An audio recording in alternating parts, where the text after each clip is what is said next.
Do you live in Florida and you are actually considering leaving the Sunshine State and possibly move to South Carolina? Or maybe you live in South Carolina and you're thinking about moving to Florida? Well, today I'm going to talk about some of the differences and similarities between Florida versus South Carolina. So hopefully I'll be able to help you get a better idea if the decision that you're considering is the right one for you and your family. So stick around.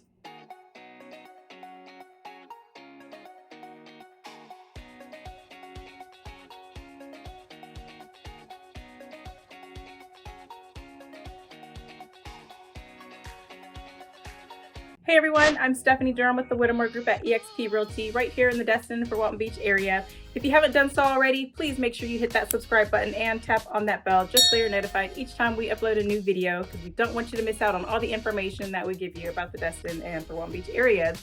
We do have a lot of people that reach out to us, whether they're families relocating here or investors looking for some money makers. If you're getting ready to make a purchasing decision out here and you need some assistance, make sure you reach out to us here at the Whittemore Group. You can give us a phone call, send us a text, or send us an email. Whatever it is that you need to do, we'll make sure we have you back when you're relocating or purchasing an investment property here in the Destin-Fort Walton Beach area. All right, so let's talk about some of the differences between Florida versus South Carolina. First, I want to touch on the cost of living. Yes, the cost of living is higher in Florida than it is in South Carolina. And let me break that down a little bit for you as far as the different categories and the cost of living. First, of course, let me talk about housing. I am a realtor, love to talk about housing. I'm going to use the index scale. So 100 would be the average, the US average. So anything above 100 is going to be above the US average. Anything below 100 on the index scale is going to be below the US average. So for housing, for Florida, it's at 102.6, and for South Carolina, it's 73.6. So you can see how much the housing market is much more expensive in Florida than it is in South Carolina. And speaking of housing, we'll talk about utilities. So utilities on the index scale for Florida is 101.3, and South Carolina is at 103.9. So it's just a little bit higher in South Carolina. Now for transportation, in Florida, it's 116.6, and in South Carolina, it's at 103.9. And when I talk about transportation, I'm talking about gasoline, maintenance for repairs for your vehicle, car insurance. So you can see it is higher in Florida as well. Now for healthcare, such as doctor visits, dental checkups, maybe for vision. In Florida, on the index scale, it's at 98, so it's just below the US average. For South Carolina, it's at 102.3, so that's actually higher in South Carolina than it is in Florida. For groceries, a little bit more in Florida, it's at 102.8 on the index scale, and in South Carolina, it's 95.8, so it is just below the, just a little bit below the national average. So overall, the state of Florida, on the index scale, it's at 102.8, so it is a little bit higher than the national average, and South Carolina is at 88.5.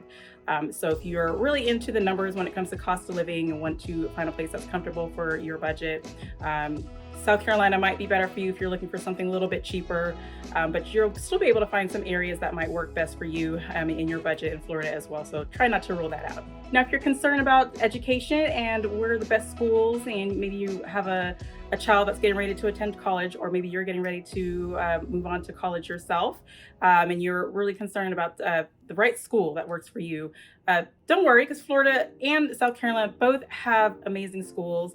In Florida, of course, there's Florida State University, there's the University of Florida, there's FAMU, there's University of Miami, and there's more. I just want to name a few. Now, for South Carolina, you have Clemson University, you have University of South Carolina, and you also have College of Charleston.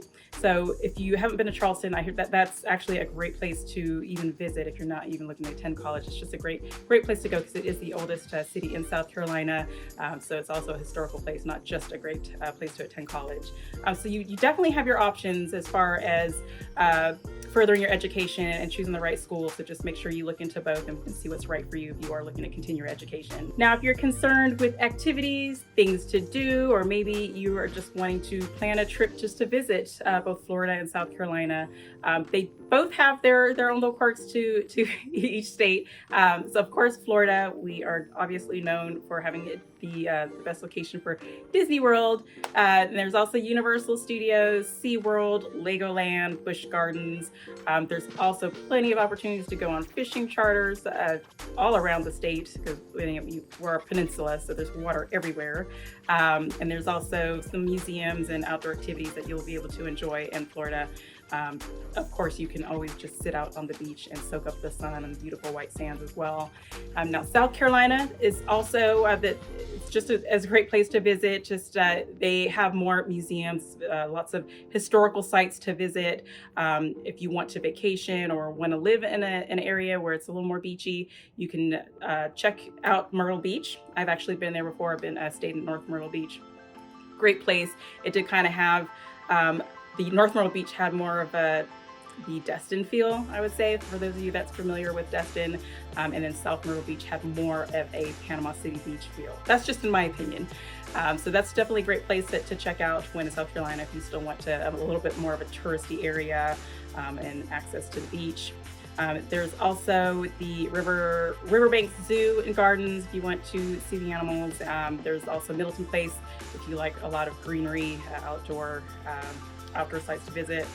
So yes, both places have its places, great places to visit. As far as Florida, of course, it's known for a lot of its major attractions for families to visit, and South Carolina is more of lots of outdoor areas to visit, waterfalls, and a lot of historical sites if you're one of those history buffs that loves that kind of thing, loves those type of things. Now, if you're more concerned with the weather or curious about the weather between Florida and South Carolina, well, both states it does get pretty hot. The thing is, there's a catch with Florida. It's going to have the humidity along with the heat.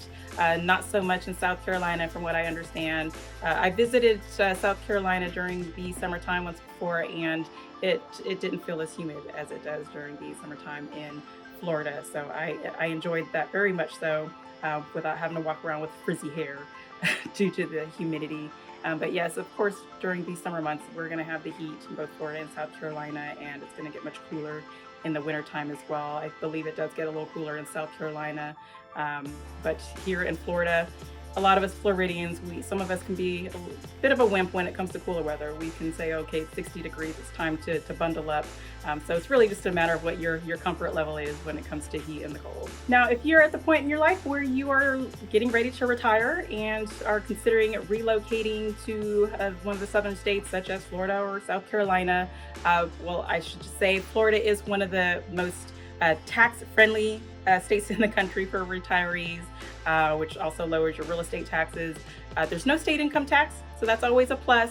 And permanent residents are eligible for homestead exemptions up to $50,000, and seniors may also qualify for additional exemptions.